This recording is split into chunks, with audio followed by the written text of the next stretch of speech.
Dear Myself, 내가 없는 당신에게 43번째 에피소드를 시작합니다. 내가 없는 당신에게 팟캐스트는 한국 시간으로 매주 금요일에 업로드 되고요. 스포티파이, 애플, 유튜브, 그리고 네이버 오디오 클립에서 만나보실 수 있습니다. dearmyself.org로 가시면 홈페이지에 저희 채널에 대한 더 자세한 내용을 볼 수 있으세요. 감상평이나 사연 소개, 그 밖에 어떤 내용이라도 인스타그램 DM이나 이메일로 소통하실 수 있습니다. 사랑이라는 말은 정의하기가 어려운 말입니다. 특별히 나를 사랑해야 한다는 말 앞에서 도대체 어떻게 하는 것이 나를 사랑하는 것인지 정리하기 어려울 때가 많습니다. 셀프 페어런팅에서 내가 나의 주 양육자가 되어 나를 보호하고 키워내는데 제일 중요한 것이 나를 사랑해주는 것이라고 한다면 그 말이 맞는 말이긴 하지만 어디서부터 어떻게 해야 할지 난감한 경우가 많습니다. 실제로 우리는 사랑에 대해서 잘 배워본 적이 없기 때문에 대부분의 많은 사람들이 드라마나 영화에서 사랑을 배웠다고 하는 분들이 많습니다.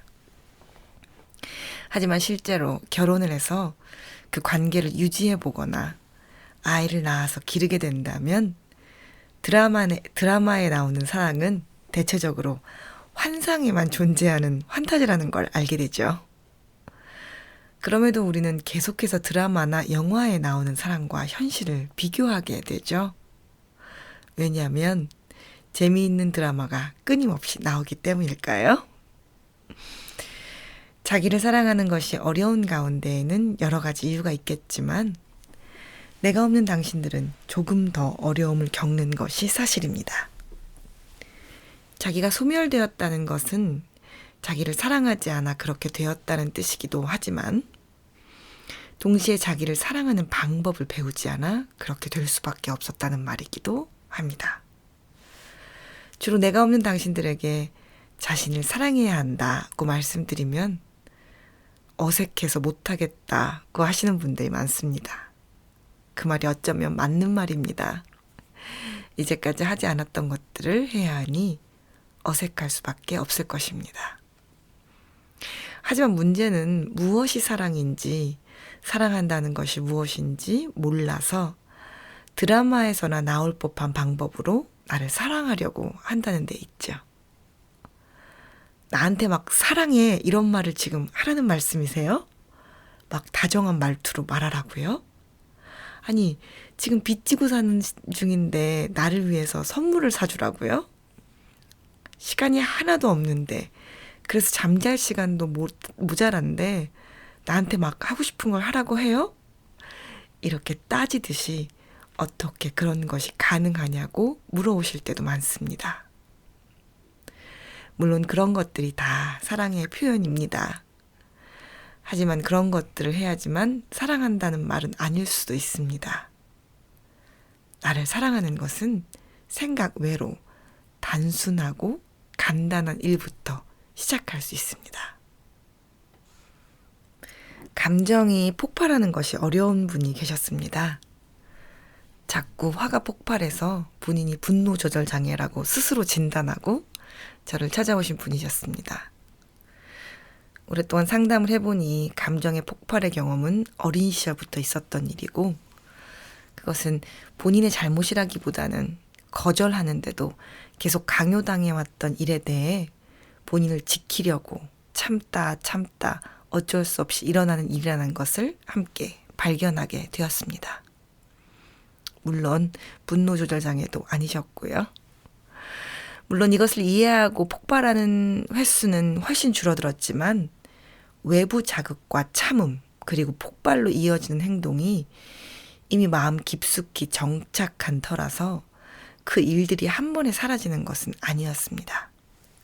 그것은 외부 자극에서 참음으로 가지 않는 새로운 길을 트고 새로운 연쇄작용을 연습하고 노력해야만 하는 그러니까 연습과 시간이 필요한 일이었죠.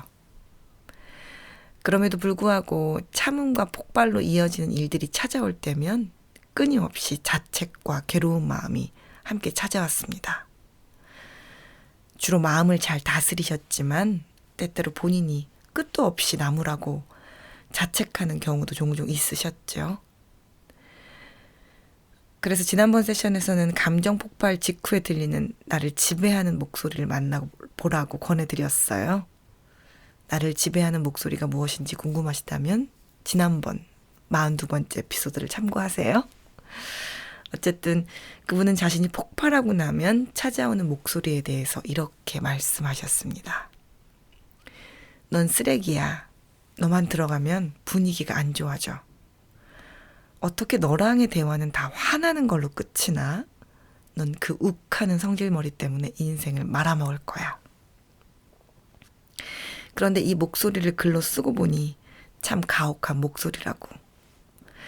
안 그래도 화를 내버리고 그 다음에 어떻게 해야 할지 모르겠는 나에게 이런 말을 하는 것은 나를 더더욱 궁지에 모는 말이었을 것 같다고 말씀하셨습니다. 이런 목소리가 마음을 지배할 때 주 양육자로 나에게 어떤 말을 해주고 싶으세요? 제가 물었습니다.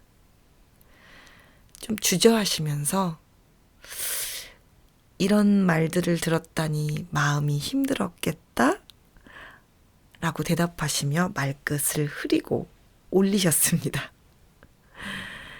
자기도 자기를 사랑해 보려고 하는데 어떻게 위로와 사랑을 주어야 할지 모르겠다는 의미인 것 같았고, 또는 이 말을 해줘야 할 것 같긴 한데 이렇게 오글거리는 말을 상담 선생님 없이 스스로 과연 할 수 있을지는 모르겠다는 의미인 것도 같았습니다. 저는 질문을 바꾸어 물었습니다. 만약에 제가 감정이 폭발해서 화를 막 내버렸다면, 그래서 어쩔 줄 모르고 있다면 저에게는 어떤 말이 하고 싶으세요? 저의 질문에는 주저하지 않고 이렇게 대답하시더라고요. 무슨 일이냐고 물어볼 것 같아요. 무슨 일인지, 이게 어떻게 된 일인지 물어보는 것은 사랑입니다. 무슨 굉장한 공감과 이해로 꿀이 뚝뚝 떨어지는 미사역으로 괜찮다고 말하는 것이 아니고 그저 덤덤하게 무슨 일인지 물어보는 것도 사랑입니다. 너는 내가 사랑하는 좋은 아이인데 감정이 폭발했다니 무슨 이유가 있었을 거야. 그것을 기준으로 한다면 무슨 일인지 물어보는 것은 사랑입니다. 나는 네가 좋은 일이 있든지 나쁜 일이 있든지 너의 이야기를 듣고 싶다는 말이므로 무슨 일인지 물어보는 것은 사랑입니다. 네가 어떤 마음으로 그런 것인지 알고 싶고 이해하고 싶다고 말하는 것이기 때문에 무슨 일인지 물어보는 것 사랑입니다. 그래서 그렇게 연애할 때 끊임없이 질문하고 계속 말하라고 하고 하다가 밤새 전화통화하는 것 아니겠어요? 사랑의 다른 말은 어쩌면 이해일 것인데 이해는 묻지 않고는 듣지 않고는 할 수 없는 것입니다. 그리고 묻지 않는 것은 내가 너를 안다. 네가 그렇고 그런 애라는 것을 이미 안다고 생각하기 때문에 묻지 않는 것이라서 마음대로 단정하는 것입니다. 묻지 않는 것은 이미 그 단정으로 너는 이상한 애, 못난 애 라고 손가락질하는 것이기 때문에 비난입니다. 묻지 않는 것은 네 마음이 어떤지 궁금하지 않고 그것에 에너지 쓰고 싶지 않다는 말이기 때문에 무관심입니다. 사람들은 자기가 자기의 마음을 안다고 착각합니다. 하지만 사실 자신의 마음을 잘 모르는 때가 훨씬 많습니다. 그리고 내가 없는 당신들은 자기 소멸을 겪었기 때문에 더욱 그렇습니다. 그러니 이제라도 나를 잘 키우기 위해서는, 나를 잘 사랑하기 위해서는 물어보는 것으로 시작할 수 있습니다. 드라마나 영화에 나오는 것처럼 혹은 전문가들이나 상담사들이 하는 것처럼 무엇인가 멋지고 휘황찬란하고 따뜻하고 그럴 필요 없습니다. 그저 이제까지 나를 자책하고 나를 비난했던 소리를 멈추고 내 마음이 왜 그러는지 물어보는 것으로 나를 나를 사랑하는 것을 시작할 수 있습니다. 나를 잘 길러내는 것, 나를 정말 잘 사랑해주는 것, 거창하거나 이상적인 일이 아닙니다. 어떤 사람도 지금이라도 시작할 수 있는 일입니다. 자신에게 질문해 주세요. 지금 마음이 어떤지, 무슨 일이 일어난 건지, 그 일에 대해서 어떤 생각을 하고 있는지. 그만 단정하시고, 그만 다그치시고, 그만 비난하셔도 됩니다. 세상 모두가 나를 비난해도, 나를 잡아먹을 것처럼 달려와도 내가 나의 주 양육자가 되어 흔들리지 않는 사랑을 해줄 수 있고, 그것은 질문으로 시작할 수 있습니다. 사랑하면 물어보니까요. 다음 에피소드에서는 그렇게 내가 나에게 물어봐서 그것이 어떻게 이해에 이르고 더 깊은 사랑에 이를 수 있는지에 대해서 나누어 볼게요. 일단 이번 주는 내 마음을 알아봐주는 시간, 나에게 물어봐주는 시간으로 보내보세요. 그것만으로도 여러분은 나를 사랑하기를 시작하시는 겁니다. 오늘은 여기까지 할게요.